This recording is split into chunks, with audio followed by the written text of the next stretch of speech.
there, my name is HW, and that was the sound of these beautiful, beautiful Lawler P90s in this great Eastman T64.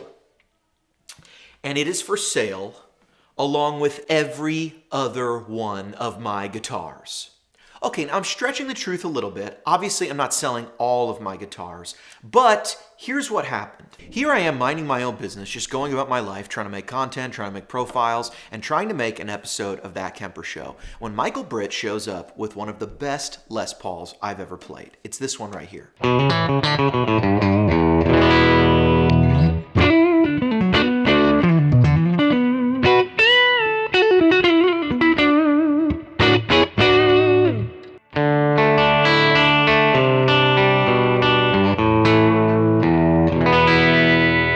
He showed me a bunch of other guitars as we were filming some episodes, and then he said something to me that has truly haunted me since he said it. I can hear his words still in my head. I said, Michael, how do you own all of these awesome guitars? I love so many of your guitars.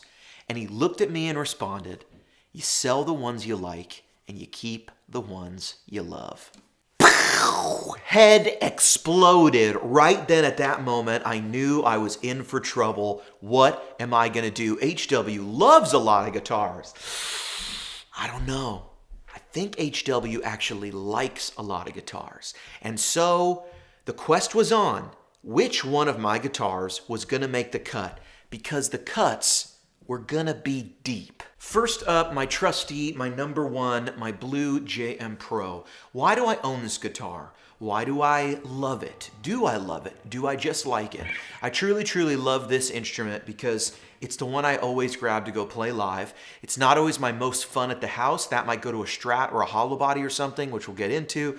But so far, this guitar, I'm 100% positive I never want to sell this guitar. It's so useful for tracking, for recording. I've done some recording projects with this guitar that I just thought turned out beautifully. It has a tremendous sound. I love these pickups. I love the bar. And it's part of Tone Junkie history. I mean, it really is just a beautiful, beautiful example of what P90s can sound like. And it's a modern thing. It's not the most pure P90 sound, but there's something about this whole thing together that just really speaks to me.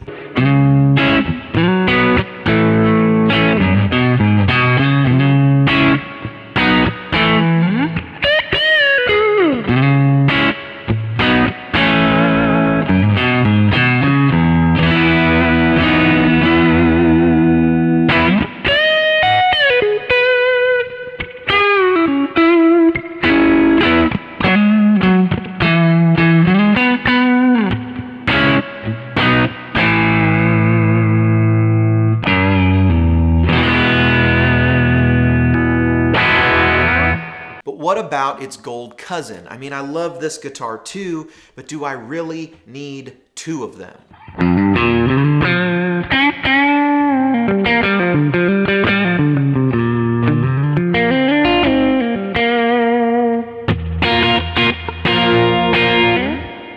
It sounds great. It's got these SSV pickups that I really like, but truthfully, what I really love about these two guitars is the way they play. It's just flawless. I love the bar. I feel like I'm playing one guitar when I play both of these, and I get a little different flavor. Now, I've been thinking about putting Thornbuckers in here, but so far, I actually did a live record with this guitar, and it was, I just loved the tone that I got on there, and I honestly love how I can switch between this guitar or that other blue one, and I get the same amount of gain between both of them. It really is just a fantastic sounding instrument. Now you're probably thinking, HW, what about the guitar at the beginning of the video you played, that Eastman T64? You love that thing. It sounded great. It sounded like Marty McFly going to dance with his mom, you know, right before he gets on stage and does the whole Chuck Berry thing, right? It's the whole, it's that whole, what is that? That love song, that 50s love song kind of thing.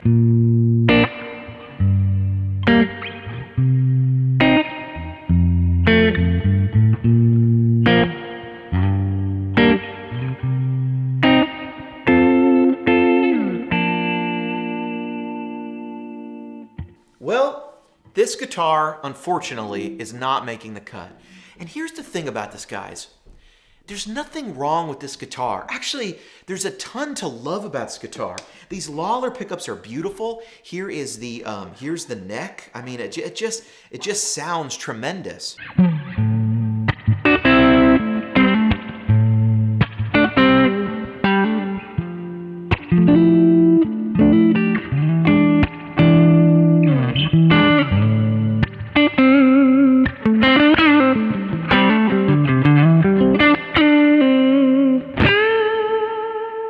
T64, I love you. I really do.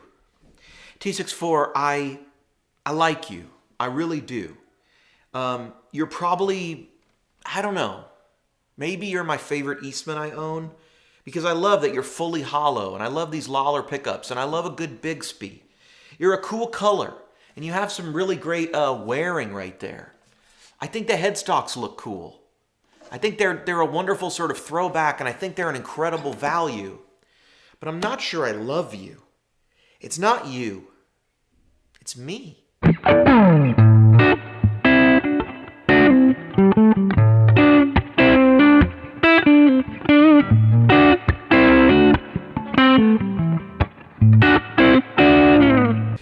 There's nothing that you could say bad about this instrument.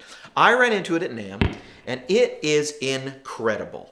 And I have been in the market for a lot of years for a really spectacular 335. Now, here's the story. I show up at NAMM. I go to the Eastman booth, and right there, it's sitting there. It's beautiful. I pick it up. I play it. It's got this, similar to the T64, it has this rubbed finish that is just frickin' spectacular. Look at this guitar. It just reminds me of that old poster I had of Clapton in Cream playing a 63 center block, 335, and it's just beautiful. It's got these Duncan Antiquity pickups. It sounds brilliant. The pick guard is actually wood. They cut out of wood. They put the paint on it. It's just the binding kind of thing around the outside. This guitar is a work of art. Handmade in China in the Eastman factory, where they hand make a bunch of violins and they hand rub the finishes. This is a T59V RD red, T59V, and that's for the I think the rubbed varnish. This Duncan Antiquities, they're some of the best sounding PAF kind of clones out there. Given that I got this thing with a hard shell case for $1,600, given that it feels better than a 335 that I owned right before it, that was the same color and everything, and I would be an absolute numbskull to sell this guitar. If I hadn't been bitten by the vintage bug and got a 67 335 kind of recently, because I don't know how any guitar can compare to this one.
I cannot describe in words the joy I feel when I play a guitar that is this old.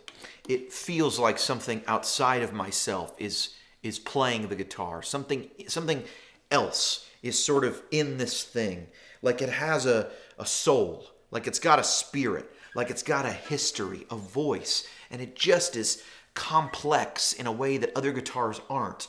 It's purely, I'm sure, conjecture in my head. It's purely just noise that I tell myself.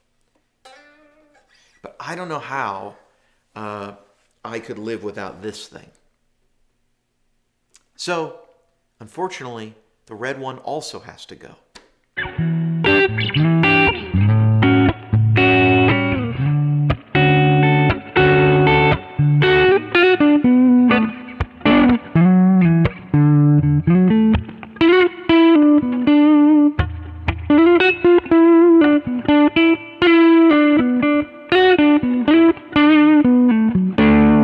Again, another guitar I've put in a bunch of demos. I've put in a bunch of just a lot of places. And at the end of the day, it's just not one that I want to keep. I mean, it's not one that I think if I lost in a fire, I would miss. And isn't that sort of the point? Okay, let's speed through some of these ones that I'm keeping, okay? Because you don't need to hear them all. Goldie, I'm definitely selling. Yeah, right, in your dreams. Just kidding. You can't have it. I'll die with Goldie. You can pry it out of my cold, dead hands. I'll fight you for it, literally. White Telly, hey, you know, I have never really wanted a Telly after I bought this guitar like 10 years ago. So I'm perfectly content with having one Telly my whole life. It sounds tremendous. It's in the last video. It's in a million demos. People always ask me what kind of Telly that is because it sounds really good. These guitars are both definitely keepers. Here are two guitars that some of the super fans might recognize from the channel. Both of these guitars I purchased just for the purpose of putting Lambertone pickups in. Now, I really like the Lambertone stuff. Curtis has become a good friend of mine and really, really, really great guy, really sweet guy. He gave me the pickups to put in here. I put them in the guitars. I absolutely, absolutely love the Ristrettos. I get the Cremas. I'm not a huge humbucker guy, if you've noticed. Like, I think what it is for me, outside of 335s, I don't love Les Pauls and SGs. So when I have a different guitar, I pretty much just want a P90. So for me, the Ristrettos are a better fit, but I really do enjoy the sound of these pickups when other people are playing them. I just don't go for humbuckers a lot. And here's the problem. I bought these two guitars and I don't love them. This guitar is going to go, it's a Dorian James. It's pretty cool, and I think it's a cool guitar. I mean, it's heavy, but it plays well and it sounds really good. And I'll probably do a demo of those before I let that thing go. Here is Electrojet number 66. Now here is the problem here. I just recently did like a track for a friend, and I recorded with the JM Pro. I talked about this on the podcast, but I recorded with the JM Pro, and then boom, I needed something a little brighter, a little cleaner to do some lead work, kind of a praise and worship-y thing.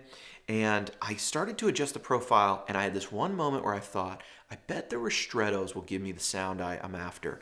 I picked this thing up. It sounded glorious in the track. It was perfect. And at that moment, I knew, yeah, these pickups are it. This is like the worship sound. As far as I'm concerned, Ristrettos are like some of the most perfect worship pickups I could imagine. Here's the problem though. I don't love this guitar. I put it in this guitar and I don't love it. And I 100% have kept this Don Grosh guitar around because of the pickups.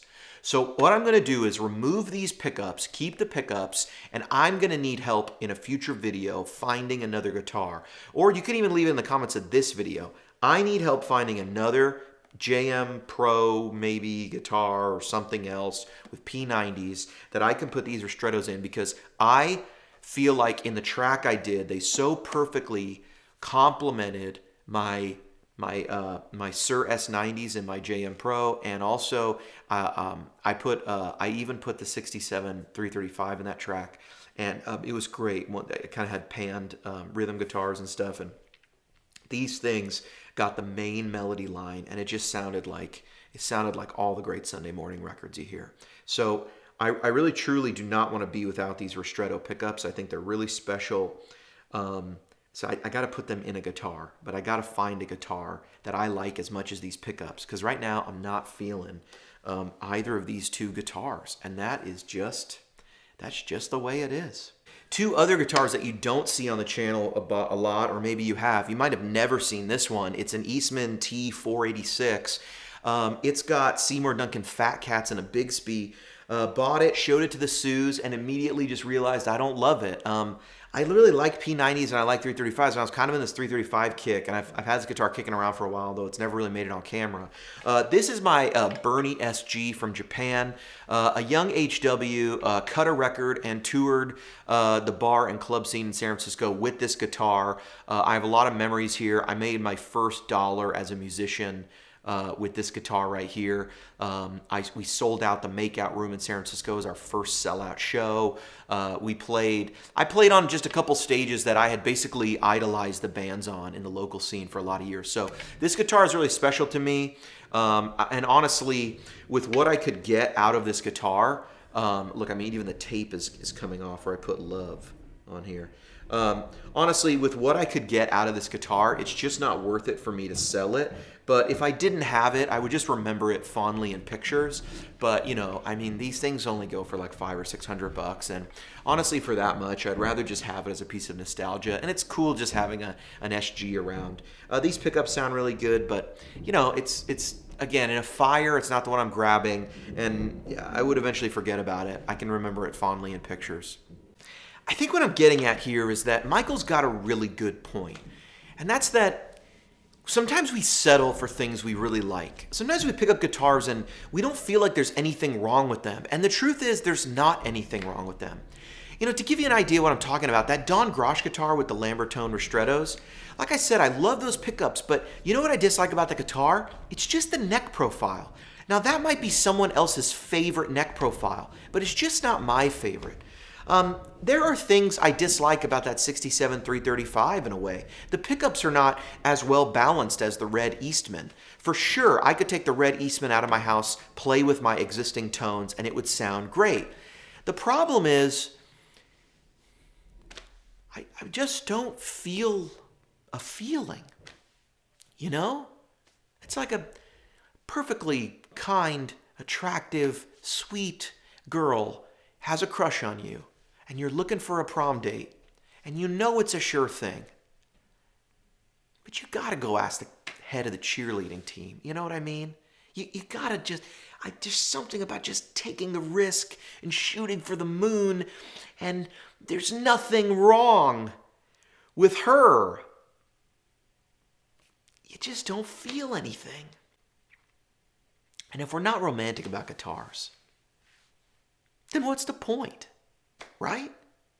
I mean, if we don't pick them up and they aren't an absolute joy to play, what's this whole thing been about?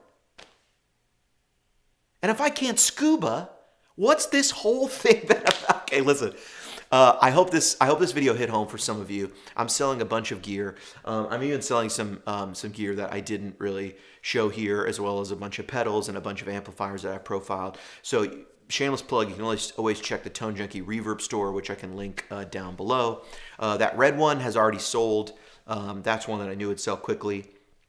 The Eastman T64 is still for sale. Actually, that red one's the only one that's sold. My buddy AJ is picking that up, and I'm sure he's going to love it, and it's going to go to a good home.